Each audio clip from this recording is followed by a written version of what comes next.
hay algunos que han querido justificar sus relaciones por la amistad que tuvo David con Jonatán. Y resulta que de eso no tiene nada que ver. Ahí no hay una relación homosexual, en ninguna manera. Y la Biblia en ninguna parte avala este tipo de relaciones. Entonces quería hacer ese paréntesis, ya que estamos hablando de Jonatán y de David, porque muchos argumentan eso. Bueno, les estamos esperando para que lleguemos hasta Samuel y entendamos esos pasajes preciosos de la vida de Samuel. Ok. ¿Cómo dice? ¿Los qué? La medium. La medium. Claro, claro. Y ahí es cuando le dice Saúl ha consultado una medium para invocar y entonces, ¿qué es lo que ocurre? Que nada que llega Samuel y aparece Samuel y él se disculpa diciéndole es que como no llegabas yo quise hacer los sacrificios y entonces Samuel le responde y le dice ¿cómo le responde? ¿Cómo le dice? 1 Samuel 15:22 es un pasaje precioso. Dios no se complace en sacrificios. Colóquemelo ahí, por favor. Dios se complace en que obedezcamos sus mandamientos, sus normas y sus leyes. Por favor. Y Samuel dijo, ¿se complace Jehová tanto en los holocaustos y víctimas como en que se obedezca a las palabras de Jehová? Ciertamente, por favor leemos todos juntos, ciertamente el obedecer es mejor que los sacrificios y el prestar atención que la grosura de los carneros. Ok. Algo que se me olvidaba del almuerzo de integración. Como es un almuerzo de integración, para nosotros tenemos oportunidad también de invitar a algunas personas de nuestro ambiente familiar o también personas que han dejado de venir a la iglesia. Ese es el propósito, integración, pero también darle la oportunidad a otras personas. Por lo tanto, Elenita, María Claudia, Nubia, Clarita, que no la veo, estoy hablando de consolidación, es muy importante consolidación para que podamos llevar el registro de las personas que van a estar. O sea que con cualquiera de ellas usted tiene que confirmar su asistencia el día dentro de 15 días. Bien sea con María Claudia, con Elenita, bien sea con Nubia o bien sea con Clarita Zárate, porque ellas tienen toda la información de las personas que vienen a la iglesia. Ok. Imagínense lo que estamos celebrando. A que no adivinan qué. Los 80 de Germán Ballén. Un aplauso para Germán. Venga para acá, Germán. Venga para acá. Vea, vea. Y otro que estuvo cumpliendo años fue Hugo. Venga para acá, Hugo. Y otra que estuvo cumpliendo años fue Gaby. Venga para acá, Gaby. Ok, ok. ¿Y alguien más está cumpliendo años? Hace 8 días oramos por ti, ¿no? Por Elenita también. Venga para acá, Elenita. Ahora 8 días oramos por Elenita también. Ok. ¿Y quién nos falta?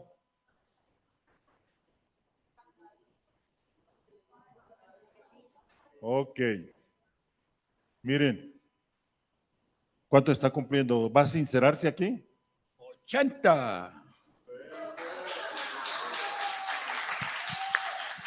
A las damas no se les pregunta la edad, ¿no es cierto? ¿Por qué no? ¿Cuántos? 26. Ok. Levantemos nuestras manos hacia ellos y vamos a presentarlos delante de Dios. Muchas gracias, Señor, porque cada nuevo año de vida está en tus manos, Señor. Y tú le estás permitiendo comenzar un nuevo año, Señor, a Gaby, Señor. Como también estás comenzando a darle nuevas perspectivas en su vida profesional y también en su vida espiritual. Por lo tanto, la colocamos delante de ti, Señor, para que guíes y señales su camino. Y que la gracia, la misericordia y la paz tuya le guarden cada día. Muchas gracias por Germán. Son 80 años, Señor. Y cada uno de esos años, tú has estado pendiente de él. Y sobre todo los 20 o 30 años que lleva de cristiano, Señor. Gracias por guardarle, gracias por protegerle, gracias por cuidarle. Oh Señor, que tú le sigas bendiciendo y guardando. Que la presencia tuya vaya con él y que la paz y la misericordia le guarden todos los días de su vida. En el nombre de Cristo oramos. Amén. Un aplauso para estos cumpleañeros.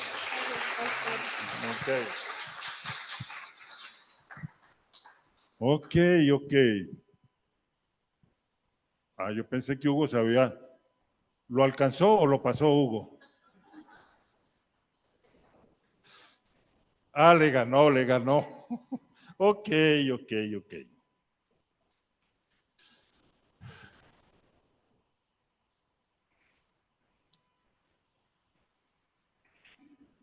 Miren que esta canción dio un anticipo de lo que quiero hablarles hoy. Pero antes voy a terminar unas filminas que están ahí. Y las dos parejas de allá, ¿por qué no vienen para acá? Intégrense, esa es la palabrita, integración familiar. Aquí tenemos, vea, 5 puestos para las dos parejas. O sea, que vengan para acá, por favor. Y mientras ellas van viniendo, les vamos a dar un aplauso. Venga, Jorge también.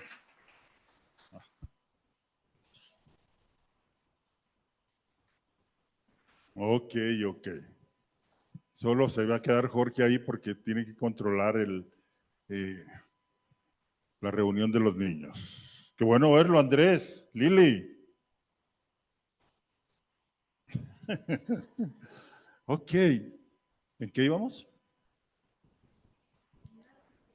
Sí, vamos a terminar unas filminas. El tiempo hace 8 días no nos lo dio y una fallita que hubo a la hora de pasarlas.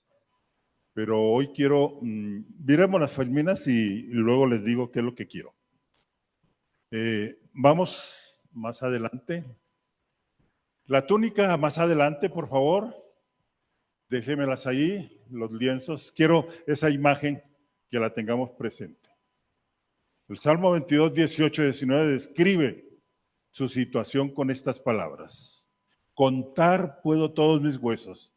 Entre tanto, ellos me miran y me observan. Repartieron entre sí mis vestidos y sobre mi ropa echaron suertes. Y quiero hacer una pequeña observación.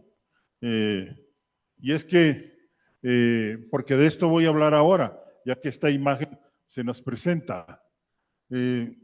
No sé si estos lazos estaban para sostenerle, pero lo que venía era un descolgamiento de toda esta parte del tórax y quedaban los pulmones aprisionados. Solamente para que lo tengan presente. Acá están sus pies horadados y él se está sosteniendo. Pero cuando hacía ese esfuerzo de sostenerse o de respirar, ¿se pueden imaginar el dolor que él estaba llevando? Ok, continuemos. La siguiente imagen, por favor. Tomaron pues el cuerpo de Jesús y lo envolvieron en lienzos con especias aromáticas, según es costumbre sepultar entre los judíos. Y me encanta ese letrerito de abajo, la prueba de su resurrección. ¿Sabe cuál es la más grande prueba? Que de todos los fundadores de religiones hay unos restos, hay un sepulcro, y hasta se pelean, ¿no? Hace un tiempo había un conflicto, no sé con quiénes, en Arabia, porque se habían perdido, creo que unas parte de la barba de Mahoma. No, de Jesús solo hay una tumba vacía. Y uno de los momentos especiales cuando vamos en peregrinación a Tierra Santa es entrar a ese lugar y darnos cuenta que la tumba está vacía, porque Cristo resucitó y porque Cristo vive en nosotros. Ok, vamos con la siguiente. Miren la caminata. La caminata comenzó, dice, en los cielos, porque desde allá descendió y desde allá vino. En el camino a la cruz, Dios estaba reconciliando al mundo con él. El camino a la cruz dice exactamente hasta dónde va a llegar Dios para hacernos volver. Porque de tal manera amó Dios al mundo que dio a su Hijo unigénito. Dio a su Hijo unigénito. Vamos con la siguiente. Y miren el letrero, ya habíamos mencionado. Este letrero fue colocado en 3 lenguas. Fue colocado en latín, en hebreo, que era la lengua de la religión judía, en latín, que era la lengua de la ley y el gobierno romano, y en griego, que era la lengua de la cultura. En todas ellas fue proclamado rey. Jesús, acuérdate de mí cuando vengas en tu reino. ¿Quién dijo esto? Dimas, exactamente. Este letrero fue el primer recurso evangelístico que llevó a uno de los ladrones a reconocerlo. Fue el primer folleto que anunció el mensaje de la cruz. Ok, la siguiente imagen, por favor. Siempre hay 2 caminos que escoger: Abel y Caín, Abraham y Lot, David y Saúl, Pedro y Judas, Jesús y Barrabás. Dios nos permite hacer nuestras propias decisiones. ¿Cuál es la nuestra?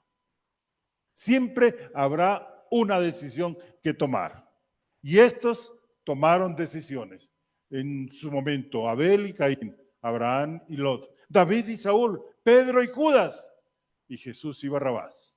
Los ladrones tienen idénticas circunstancias, pero tomaron decisiones diferentes. Jesús estaba allí para los 2, ¿ok? El velo del templo se rasgó en 2. ¿Por qué? Porque ya la entrada al lugar santísimo quedaba libre y Jesús había vertido su sangre y ya no había necesidad de más sacrificios. Jesús se convierte en nuestro mediador entre Dios y el hombre. Jesús quitó la barrera que nos separaba del Padre. La sangre derramada y el velo roto te dan la bienvenida a la presencia de Dios. Es eso lo que nos permite entrar. Por eso es tan importante que usted llegue ¿a qué horas para alabar al Señor? 10:45. Y cierro los ojos para no mirar a unos cuantos y no se sientan exhortados. Bueno, que el Espíritu Santo los exhorte para llegar a tiempo. ¿Para qué? Para entrar al lugar santísimo y alabarlo y bendecirlo. La siguiente, por favor. La esponja empapada de vinagre. Hacía 6 horas antes, Jesús había rechazado una bebida sedante, pero prefirió sentir el dolor. Él quiso sufrir lo que nosotros sufrimos para entendernos. Juan 19:28, para que la escritura se cumpliese. Tengo sed. Puedes confiar en mí, pues en mí se cumple la escritura. ¿Y cuál es la siguiente imagen? La sangre y el agua. Esto lo mencionamos. Yo te he redimido y te guardaré. La santificación posicional llega por la obra de Cristo en la cruz. Y miren que esa imagen nos presenta en una manera más gráfica cómo llega al corazón de Jesús. y su corazón es horadado. Y la cruz, la lanza tenía esta imagen. ¿Y saben qué ocurría? La metía completamente y luego la volteaba. Y luego la sacaba. Desgarraba completamente el corazón de Jesús. ¿Y todo por qué? Por amor a usted, por amor a mí. Sus brazos extendidos, yo te amaré para siempre. Un madero representa el ancho amor de Dios. El otro refleja la altura de su santidad. La cruz es donde Dios perdonó a sus hijos. Porque de tal manera amó Dios al mundo. Cuán suficientemente ancho es para cubrir a todo el mundo. Ok. Y los lienzos del sepulcro quedaron porque Jesús al tercer día se levantó y pudo transformar la tragedia en victoria. Y Dios puede tornar cualquier tragedia en triunfo. Juan no había entendido lo de la resurrección. ¿Ok? Cuando Él murió, qué hermoso esto, murió tu pecado. Y cuando Él resucitó, resucitó tu esperanza. Herodes tenía razón, no hay espacio sino para un solo rey. Y ese rey es el que está por venir. Anoche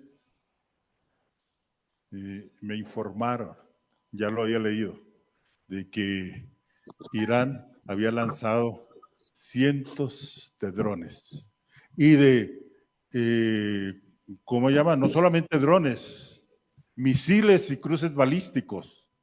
Estados Unidos e Inglaterra derribaron más de 100 y los otros fue Israel quien los tumbó en el aire por la cúpula de hierro que se tiene, ¿no? Solo uno de estos drones cayó en un campo en un campo de beduinos, imagínense, y una niña de 10 años está herida y la están atendiendo. Y otro dron cayó en el área del campo militar, de una base militar. Pero ¿qué es lo que quiero decirles? Que eso está anunciando, ¿saben qué? Yo no me preocupo, yo me alegro de que eso esté sucediendo porque eso está escrito por un lado. Y por otro lado, eso está anunciando ¿qué? Que el Señor ya viene pronto. El Señor viene pronto. En cualquier momento seremos arrebatados. Y ninguno de ustedes me ha dicho qué vamos a hacer con la sede. Si quiere se la puedo escriturar porque si usted se queda, se la escrituro. Ok. La tumba entonces está vacía.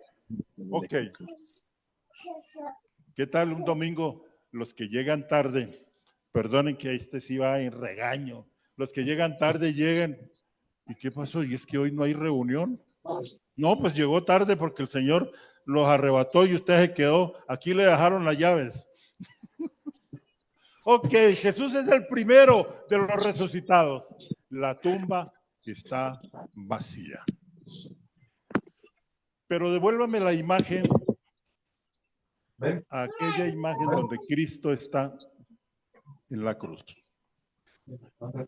Anoche cuando hacía revisión de la temática para hoy, había pensado que hacer apenas una panorámica de 1 Corintios 15. Pero cuando comencé a estudiarla y a revisarla, consideré que no, vamos a hacer un estudio exegético, verso por verso, una exégesis acerca de 1 Corintios 15. A propósito, exégesis, eso tiene que ver con la hermenéutica. ¿Y dónde leyeron en estos días ese término, hermenéutica? En la convocatoria para el curso de la próxima semana. La próxima semana comienzan los cursos. Recuerden, yo les he enviado la comunicación a través del chat. Se tiene que inscribir. Si usted no se inscribe, no lo vamos a anotar en el grupo. ¿Y cómo se inscribe? Enviando un WhatsApp diciendo por qué quiere tomar la academia y a qué se compromete. Esas dos cositas. Yo quiero que usted tenga claridad y que me manifieste interés en que va a tomar las clases y que también usted haga un compromiso, no delante mío, delante de Dios. No pierdan la oportunidad. Vamos a tener 2 martes. ¿Quiénes son? Curso avanzado. Y el miércoles es el semestre 2 y 3. Ok, y eso lo está dirigiendo nuestro magíster en estudios teológicos, que se llama Juan Felipe.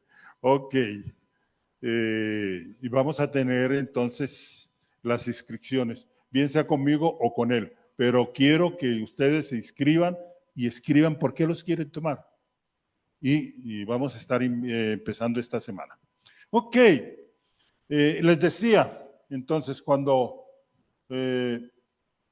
estudiaba y revisaba la temática anoche, me encontré con estos detalles, que era necesario estudiar 1 Corintios 15 en detalle, hacer una exégesis de tal manera, y otra vez viene la palabrita. Esa será una de las materias que verá el curso de avanzado.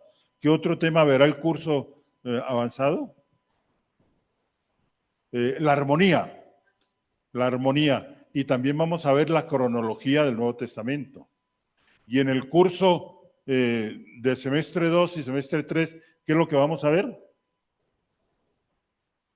La historia de la Biblia, cómo fue conformada. La segunda parte. Y luego viene un tema que llama ¿cómo? ¿Cómo llama Luis Fernando? Que eso le toca a usted. Autoridad espiritual. Y el otro son fundamentos de administración. Fundamentos de administración. Ok. Quería darles la temática y ahora cuando hablo de la exégesis recordé que no les había dado eso como parte de los anuncios que hemos compartido. Ok. La idea es que al mirar 1 Corintios 15 no vamos a verlo panorámicamente. Vamos a verlo texto por texto. Seguramente hoy no vamos a terminar, de pronto alcanzamos a terminar dentro de 8 días. 1 Corintios es una carta que Pablo escribe a una iglesia que él había levantado y había plantado en la ciudad de Corinto. Corinto en aquella ciudad, en aquel momento era una ciudad, una metrópoli, y se había convertido en un centro marítimo también, por donde en una manera especial los barcos llegaban y eran transportados de un lado al otro. Hoy en día hay un canal en esa parte. ¿Y qué era lo que sucedía? Que como era puerto, era metrópoli, esa ciudad sí que tenía cosas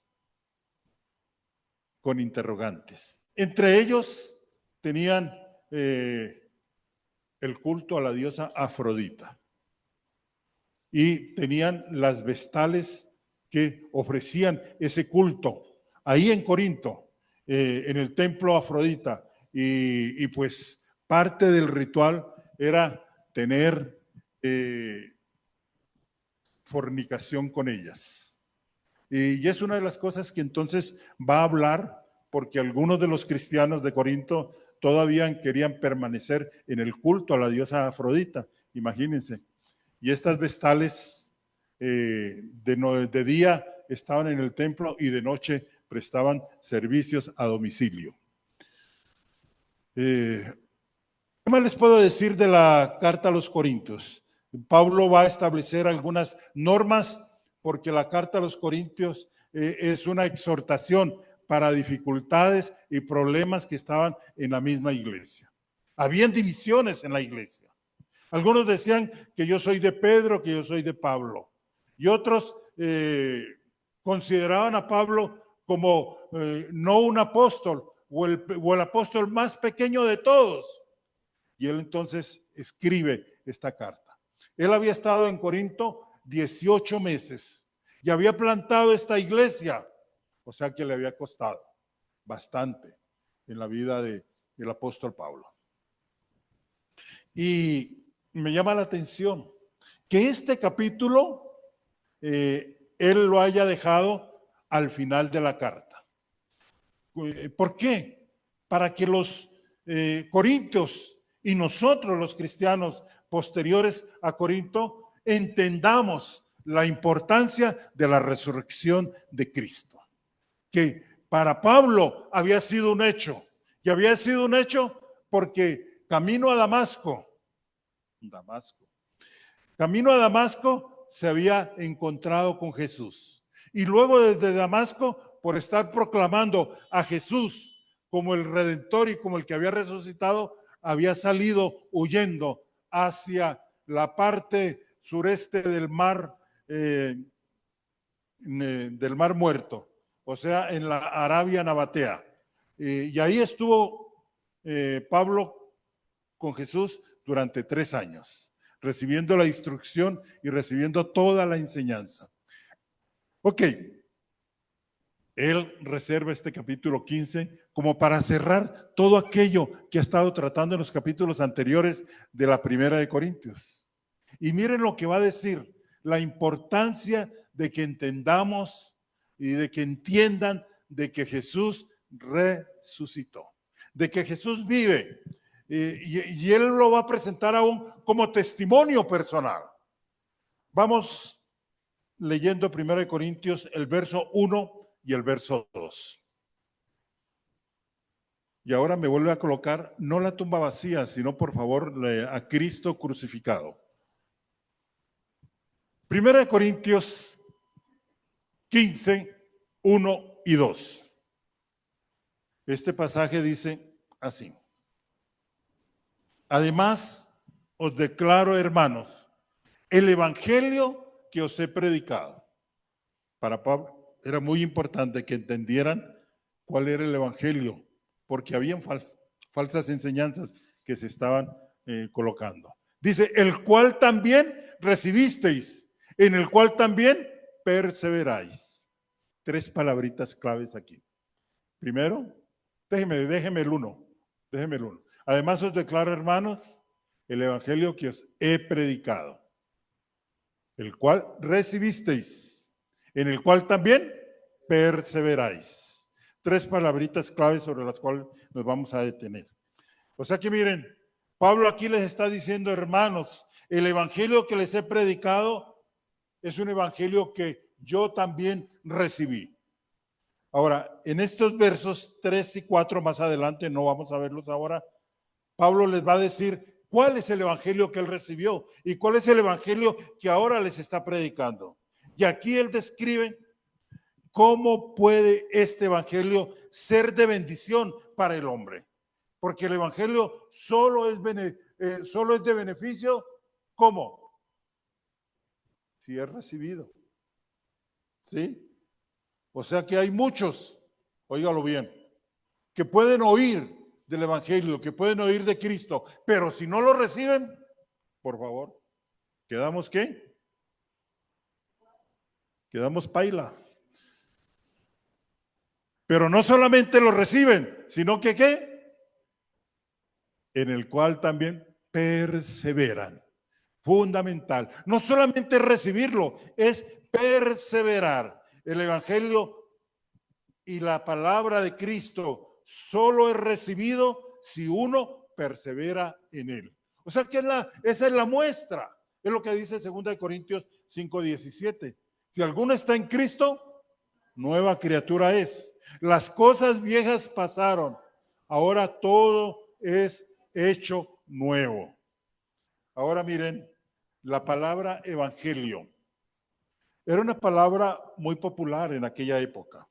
Era una palabra que significa buenas noticias. Sí, y que fue usada esta palabra en los tiempos antiguos ¿en qué momento? ¿Ustedes recuerdan esas películas? Cuando llegaba el relator con un tambor, en la plaza, y decía buenas noticias, o decía viene el evangelio, y la gente se arrumaba para escuchar cuáles eran las noticias que se iban a dar. Esa palabra es tomada de ese hecho, porque se creía que lo que ocurría con ese tambor y con el relator era que traía buenas noticias. Y la palabra que se utilizaba era evangelio. O sea que podría usarse también para dar sentencias. Ahora, las mejores noticias, ¿saben cuáles son? Es que usted y yo hemos sido salvos del castigo por nuestro pecado. Las mejores noticias, ¿con qué tienen que ver? Que nosotros podemos merecer lo que Jesús hizo por nosotros. Esa es una buena noticia. Y ya vamos a entender y saber cómo podemos recibirla, cómo podemos vivirla. O sea que los cristianos corintios primero recibieron el evangelio. Sí. Y el mensaje del evangelio primero debió ser creído y abrazado.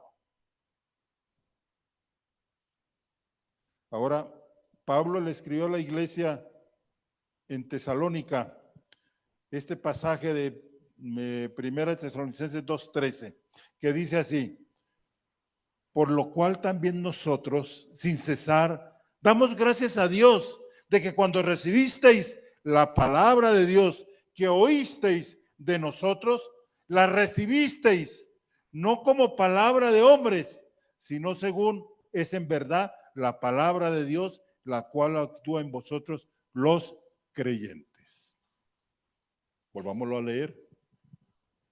Por lo cual también nosotros, sin cesar, dice Pablo a los de Tesalónica, damos gracias a Dios de que cuando recibisteis la palabra de Dios, que oísteis de nosotros, la recibisteis no como palabra de hombres, sino según en verdad la palabra de Dios, la cual, recuérdenlo, actúa en vosotros los creyentes.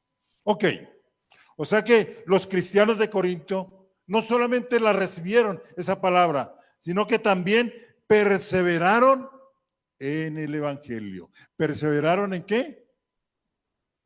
En las buenas noticias que le habían contado acerca de que Jesús había muerto y había resucitado. O sea que a pesar de todo, esos problemas que estaba viviendo, óigalo bien, Corinto, la iglesia en Corinto, que eran problemas de bastante carnalidad, que eran problemas que tenían que ver con falta de entendimiento, que tenían que ver con lucha, con divisiones, que tenían que ver con inmoralidad, que tenía que ver con una falsa espiritualidad y una espiritualidad rara. Sí, aún a pesar de todo eso que estaban viviendo, ellos estaban permaneciendo firmes por el evangelio. Ahora, esto está en contraste con la iglesia de Galicia. ¿Por qué? ¿Recuerdan lo que Pablo le dijo a los Gálatas? ¿O Gálatas qué? Oh Gálatas insensato, ¿tan pronto habéis dejado el evangelio que les he predicado? A pesar de la vida que estaban llevando y de las dificultades o divisiones que tenía la iglesia de Corinto, ellos estaban perseverando y no habían cambiado el mensaje que Pablo les había comunicado. Coloquemos 1 Corintios 15:1, por favor. O sea, ellos perseveraron en ese mensaje, perseveraron en el evangelio, lo que no estaba ocurriendo con la iglesia de Galacia, donde Pablo tiene que exhortarlos. Tan pronto dejaron el evangelio que les he predicado. Miren que ya está terminando la carta y Pablo les dice, ustedes han recibido el evangelio y ustedes están perseverando. Ok. Dice, en el cual también perseveráis. El verso 2, ¿qué dice? Por favor. Por el cual asimismo, si retenéis la palabra que os he predicado, sois salvos, si no creísteis en vano. por lo cual asimismo, si retenéis la palabra que os he predicado, sois salvos. O sea que los cristianos corintios han hecho bien porque recibieron el evangelio y han perseverado, ¿no? Y ellos estaban haciendo bien, permaneciendo en lo que les había sido predicado, ¿no? Pero necesitaban continuar haciendo el bien y continuaban y necesitaban retener el evangelio que Pablo les había predicado, por lo cual asimismo, ¿sí qué?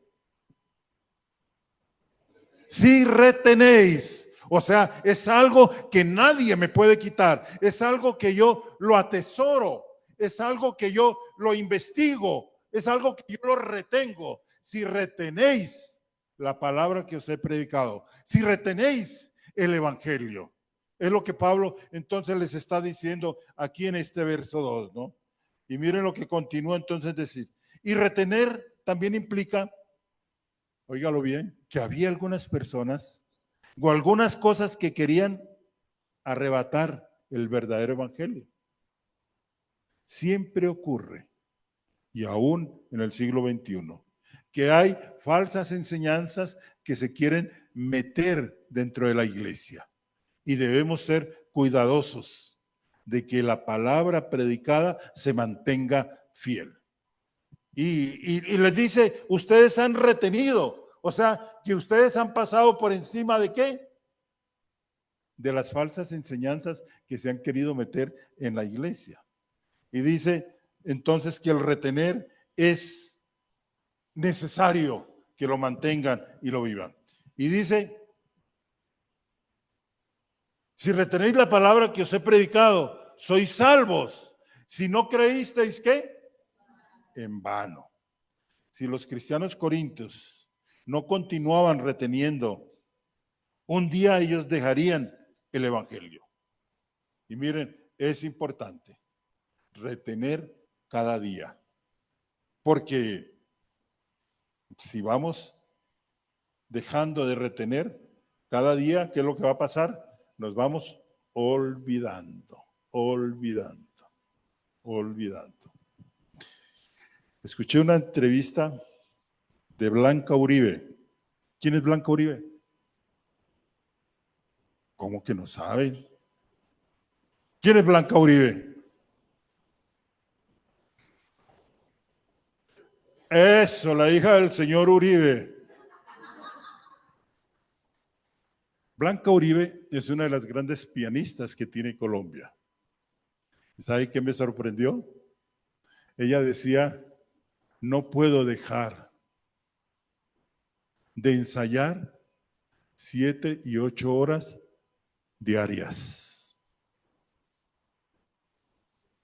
Porque quiero, óigalo bien, retener lo que he aprendido. Una pregunta. ¿Cuántas horas le dedica usted a la palabra para retener lo que le ha sido enseñado? La única manera como vamos a retener es que usted no solo se contente con venir a la reunión el día domingo, sino que usted cada día tenga tiempo para retener lo que le ha sido enseñado. Y como dijo el mismo Lucas, cuando dijo que los de Berea eran más nobles, porque cada día, óigalo bien, escudriñaban la escritura para ver si lo que Pablo les había enseñado era cierto. Y es tan importante. Y la manera como yo voy a retener es escudriñando cada día, no dejando de congregarme, no dejando de estudiar la palabra. Dice, si no creísteis en vano. Y miren, los cristianos de Corinto no continuaban reteniendo si no hubieran estado en la palabra, en el mensaje. Y si ellos no retenían, un día iban a dejar el evangelio. Ahora, y si uno deja de leer la palabra, por eso una de mis responsabilidades es estimularles, exhortarles, invitarles a que no dejen la palabra, porque ello nos permite permanecer fieles.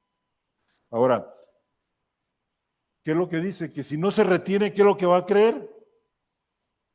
¿Voy a creer en qué? O sea, no me va a servir para nada.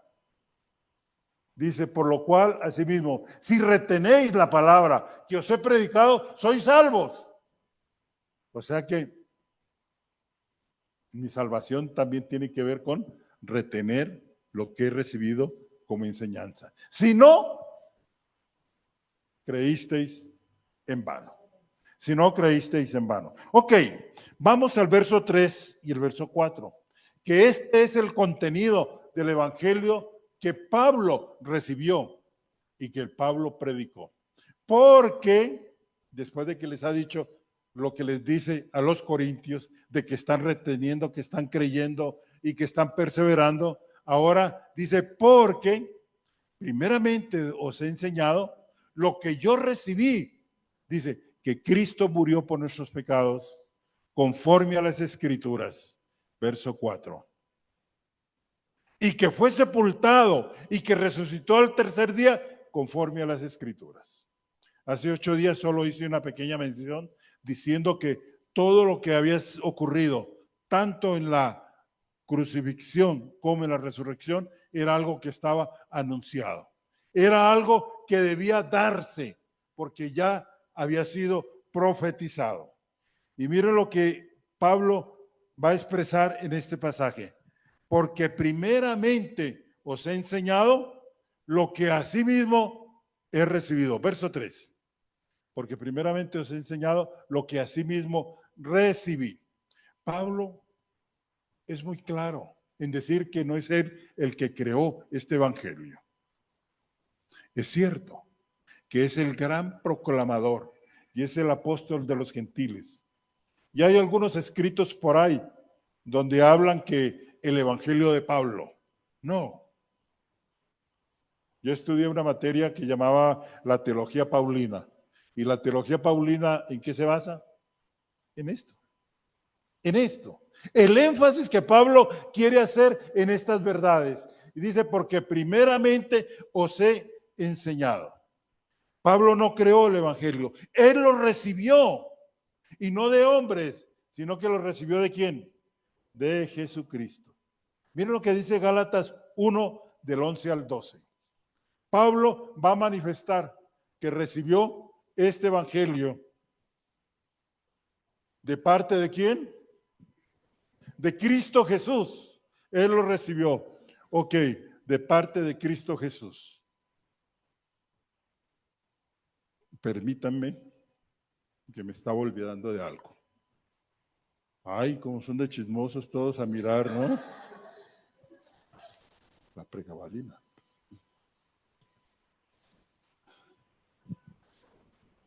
Ok. No estoy retrasado. Menos mal que me toqué el bolsillo y dije, ay, aquí tengo las medicinas y no se le he dado. Ok, miren lo que dice Pablo. O sea, Pablo quiere enfatizar que lo que él está predicando no es de su propia cosecha. Es algo que él recibió del Señor Jesucristo. Y él lo va a decir en Gálatas, el capítulo 1, el 11 y el 12. Y dice, mas os hago saber, hermanos, que el evangelio anunciado por mí no es según hombre. No es según hombre. ¿Qué más le dice? A ver el siguiente. Pues yo ni lo recibí, ni lo aprendí de hombre alguno, sino que lo recibí por revelación de Jesucristo.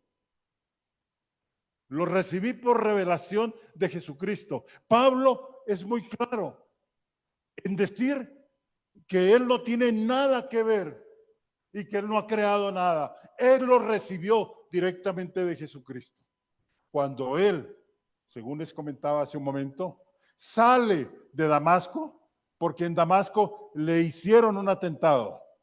Los atentados no son de ahora, son desde aquellas épocas.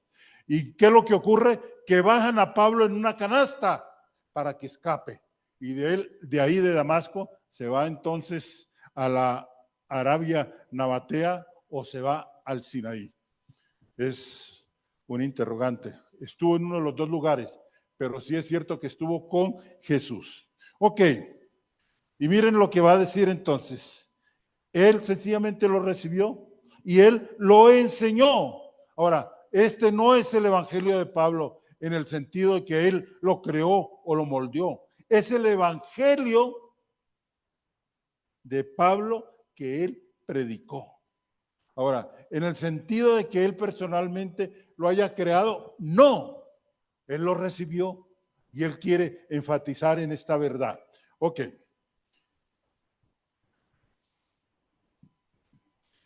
Debemos darnos cuenta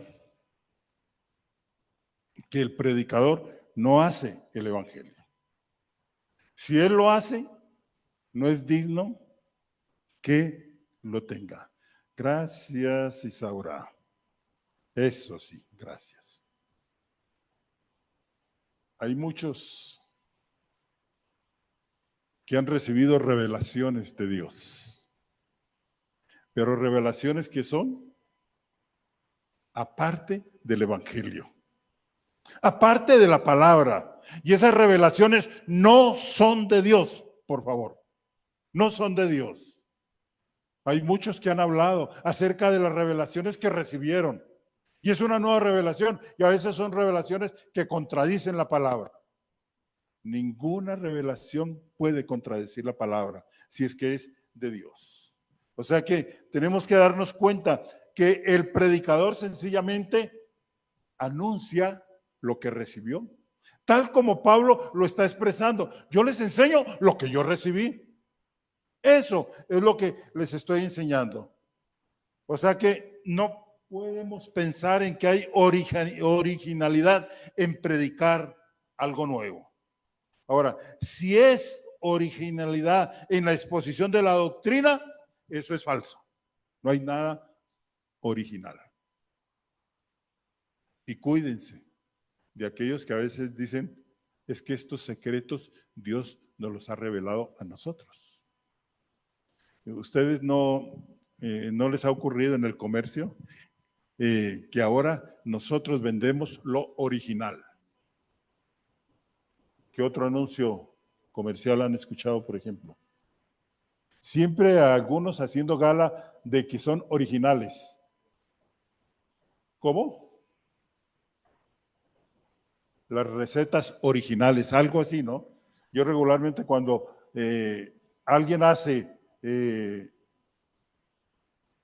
o proclama o hace publicidad de que es original, yo a esos lugares no entro, porque están tratando de demostrar algo que seguramente no es cierto, y no es la manera de publicitarlo. Y miren, todo, absolutamente todo, lo que está en la Escritura es lo único original. No hay otra cosa original. Y no hay revelaciones de ninguna clase. O sea que no somos hacedores o inventores, somos repetidores.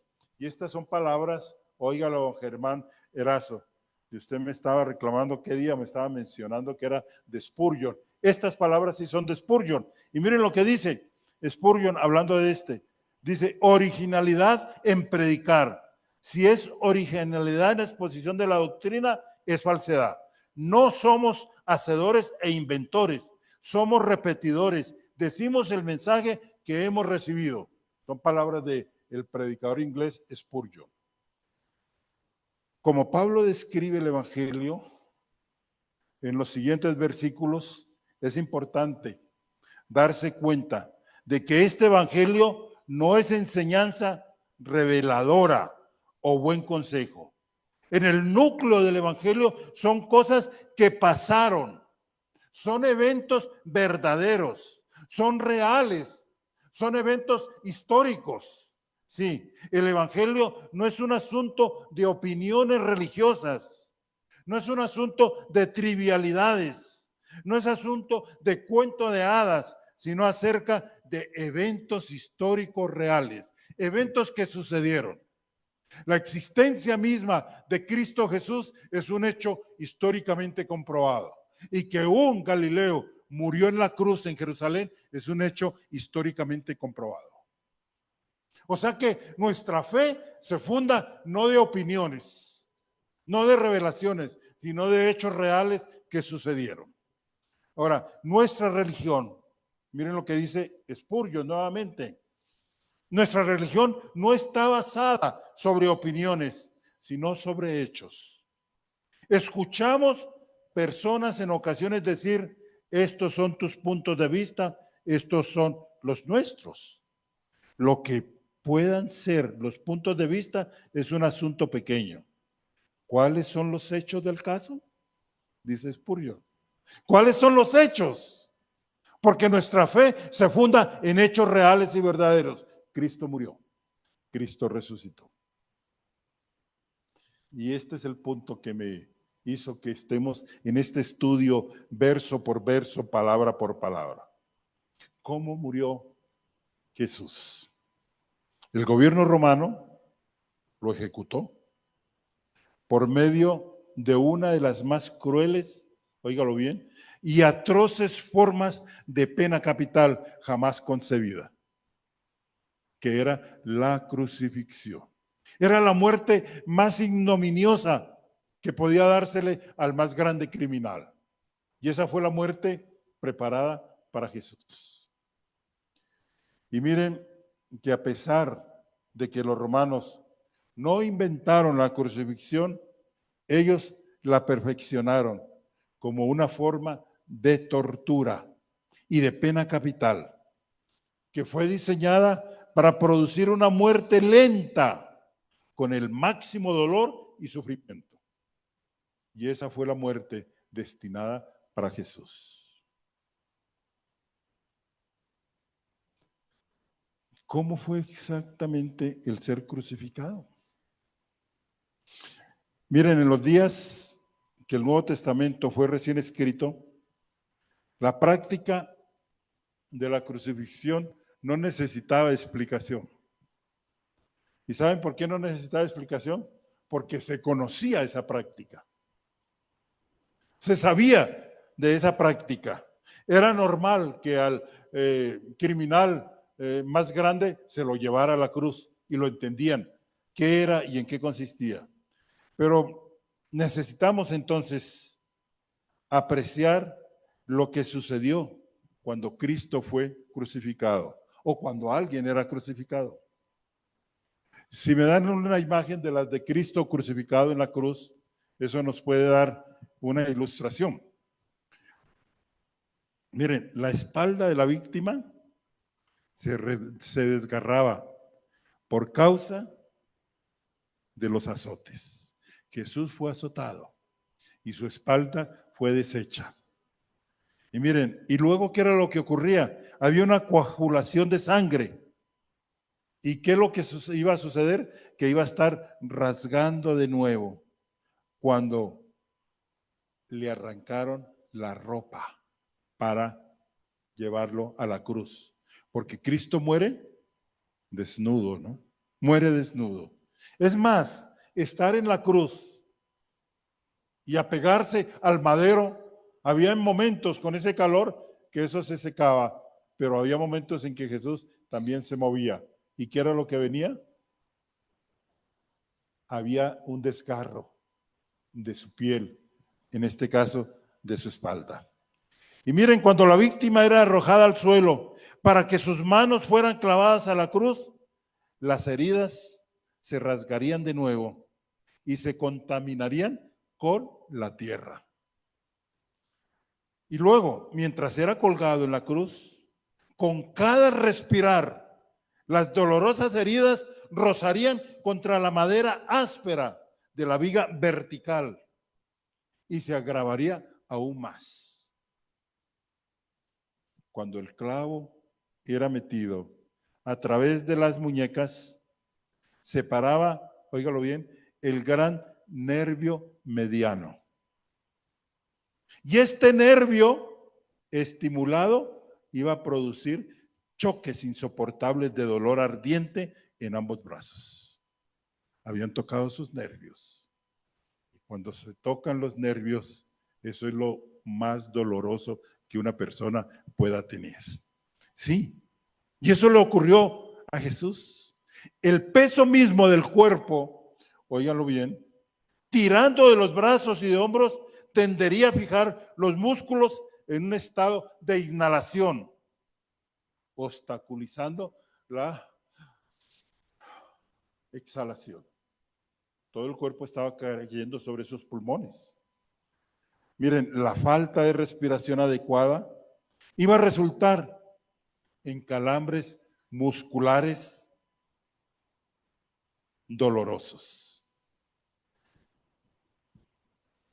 Para respirar bien, tendría que empujar contra los pies y flexionar los codos, jalando desde los hombros, poniendo el peso del cuerpo sobre los pies, que iba a producir un dolor abrasador.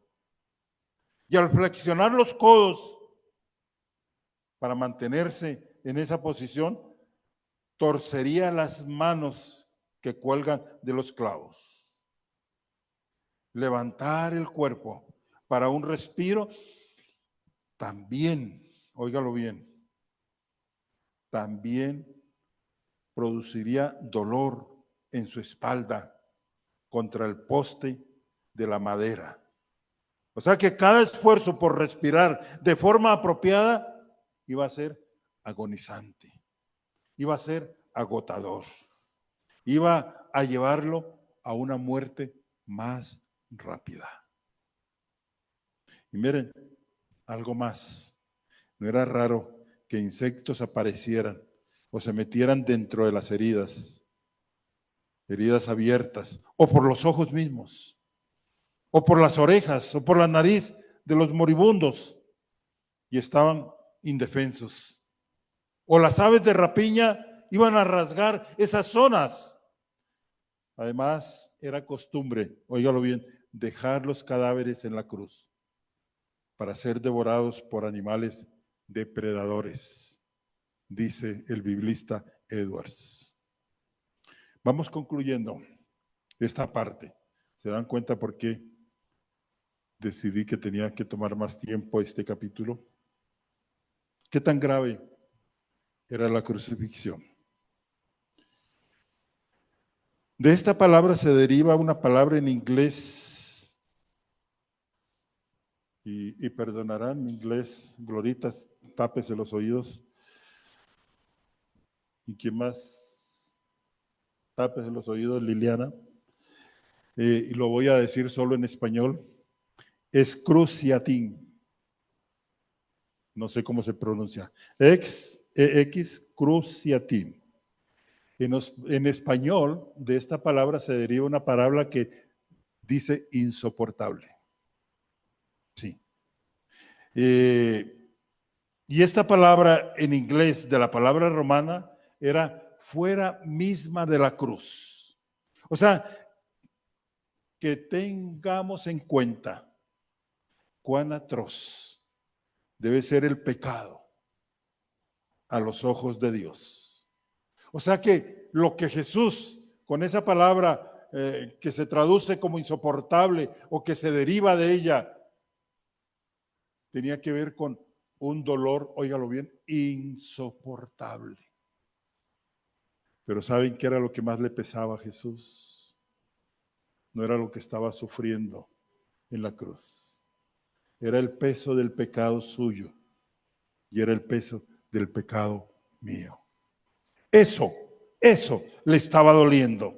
Mucho más, claro que sí. Y miren lo que Gálatas nos expresa y nos dice. Se me perdió el pasaje de Gálatas, ya lo encuentro. O sea que nunca hablamos de los sufrimientos físicos de Jesús para hacernos sentir lástima por Jesús, como si necesitara nuestra compasión. No, guarde la compasión para aquellos que rechazan esta obra completa, quienes no tienen tal vez el corazón de Pablo. Miren lo que Pablo dice en 1 Corintios 1:23, cuando él estaba proclamándole esto a los corintios. Nosotros predicamos ¿a quién? A Cristo crucificado. ¿Saben qué quiere decir esto? El Cristo que está muriendo por tus pecados. El Cristo que está sufriendo por tus pecados. El Cristo que vivió dolores insoportables en la cruz. El Cristo que en algún momento se sintió débil y dijo, Padre, pasa de mí esta copa. Él no lo quería en algún momento, pero no se haga mi voluntad, sino la tuya. Miren, Cristo murió por nuestros pecados. Y con esto concluyo. ¿Qué significa que Jesús murió por nuestros pecados? ¿Cómo hace algo su muerte por nuestros pecados? Muchos hombres y mujeres nobles han muerto de formas horribles por causas justas a lo largo de los siglos. Pero ¿cómo es que la muerte de Jesús hace algo por nuestros pecados? Miren, en algún punto, antes que Él muriera, antes que el velo se partiera en dos, antes que dijera consumado es, tuvo lugar una asombrosa transacción espiritual. ¿Cómo así? Sí, ahí en la cruz hubo una transacción espiritual. ¿Saben por qué? Porque el Padre puso sobre Jesús toda la culpa y la ira que nuestro pecado merecía. Este es el pecado de Hansel, de Andrés, de Hugo, de Gloria, de Patricia. Este es el pecado de ellas. Pero ahora, dice el Padre, yo lo voy a pasar a Jesús que está en la cruz. Hubo una transacción. Fue pasar nuestro pecado. Fue pasar nuestro pecado. ¿Y saben para qué? Para que así Hansel, Andrés, Gloria, Patricia. Ahora, si el Padre les había quitado el pecado y lo había puesto en los hombros de Jesús, ¿qué sucedía con estos parroquianos? Ahora estaban libres de esa carga de pecado, porque les había sido quitada esa carga, les había sido quitado ese pecado. Miren, el Padre puso sobre Jesús toda la culpa y toda la ira, y Jesús la llevó sobre sí mismo perfectamente, satisfaciendo por completo la ira de Dios por nosotros. Por eso Jesús tiene que decir, Dios mío, ¿por qué me has desamparado? Inclinemos nuestras cabezas, cerremos nuestros ojos y dígale usted al Espíritu Santo, hazme entender cómo todos mis pecados quitados fueron quitados de mis hombros, fueron quitados de mí, fueron trasladados a Cristo Jesús.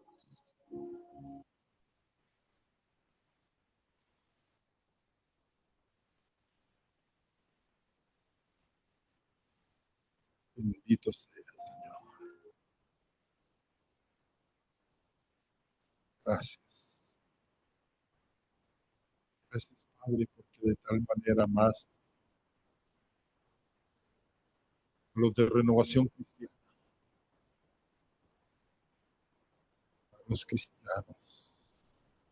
De tal manera, Padre, más que el mundo, que diste a tu Hijo para colocar sobre él toda la culpa y toda la ira, para que nosotros fuéramos libres del pecado y de la ira. Gracias por esa transacción, Señor. Y que tú, Jesús, aceptaste, porque tú estabas muriendo por nosotros.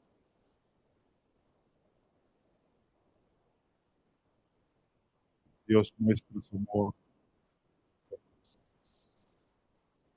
Que Cristo murió por nuestros pecados.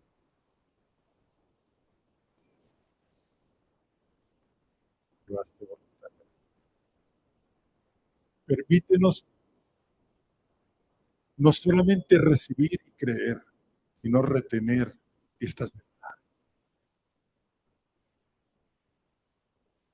Bendito seas, Señor.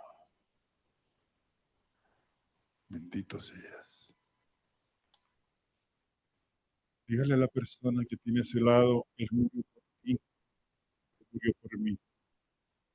Él llevó tus pecados y Él llevó mis pecados.